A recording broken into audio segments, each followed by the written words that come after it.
Looks like I was too late to see Kari Bear one last time.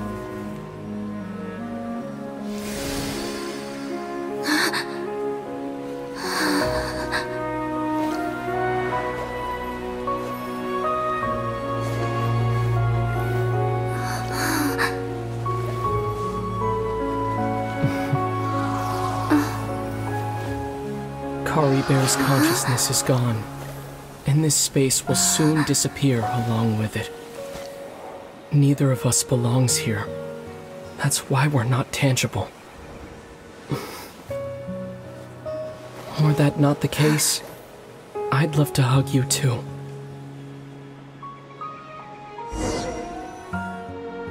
Well, how about a conversation?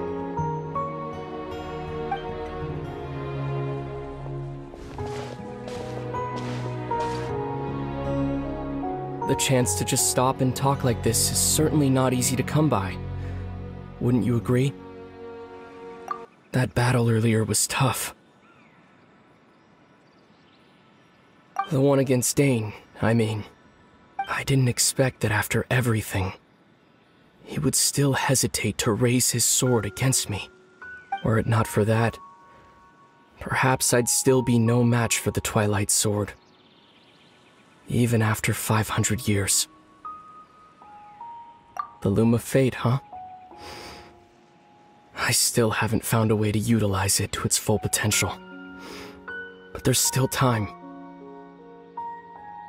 Before the heavenly principles awaken. Yes, for 500 years now, ever since the cataclysm in Conria, there's been no sign of activity. Not long ago, you witnessed the Hydro Archon destroy her divine throne, yes? Such a flagrant disregard for the rules, and still Celestia took no action. I suppose that's proof enough of the Heavenly Principles situation. However, the Heavenly Principles will awaken. We just don't know when that will be, or what might trigger it. You could say that. Just look at Kari Bear. He was so pure and single-minded. The space we now find ourselves is a perfect representation of who he was. Quiet and peaceful. Even as a hilly churl, seeing the terrible sight within the mirror wasn't enough to taint his spirit. He brought comfort to the people of this world, even though he was denied the very right to be a part of it. So ask yourself this. Who was it that deprived him of that right to exist? Of course, that's only one example. My feelings about the heavenly principles are too complicated to explain in just a few words.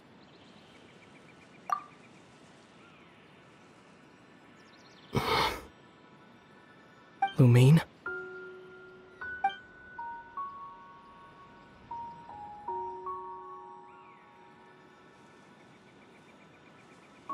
You're the only one in this world who calls me that. There's so much I wanted to ask you. But for some reason, I'm not interested in asking those questions right now. There's just one thing I have to ask. One thing I could never understand. Why? Why can't we continue our journey together?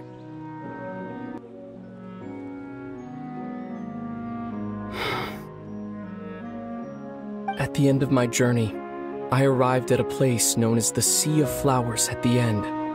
Do you remember? A long time ago, when we traveled between worlds together. You told me you wanted to find a place in the universe where that one flower was in full bloom. To have a place like that suddenly appear before me? Well, would you think of that as a coincidence? You mean? I miss you too, Lumine.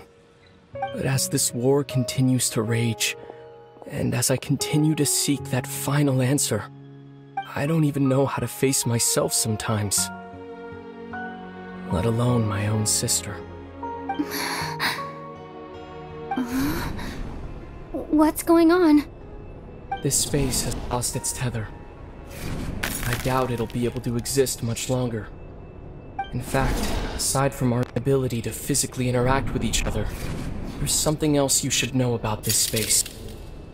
With Kari Bear gone, we won't be able to remember anything that happened here. Everything in this space will be wiped from existence, including all memory of our reunion. You're only telling me this now?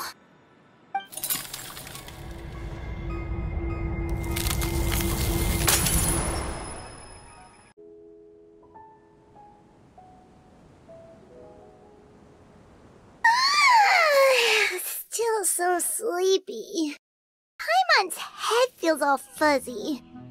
Oh, Paimon woke up a little earlier than you, so Paimon will fill you in.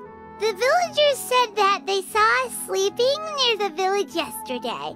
They couldn't wake us up no matter how hard they tried, so they decided to just bring us back here. Oh, and Dane came by just now. It looked like he was injured. He didn't say anything, though. Just made sure that you were alright and left. Kinda seemed like he had a lot on his mind, but that's Dane for ya. Let's think for a second. We were in that memory, and we saw that guy you called Kari Bear. He was the missing villager that we've been trying to find, right? And after that, Paimon doesn't remember what happened. Wait, really? What a score!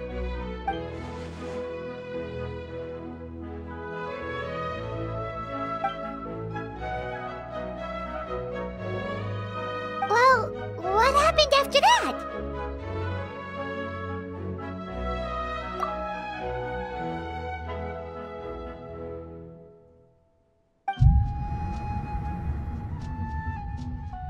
Well, that should be it, right? Everyone's lives can go back to normal now. Oh, right! Weren't you about to tell Paimon what happened after your conversation with Kari Bear?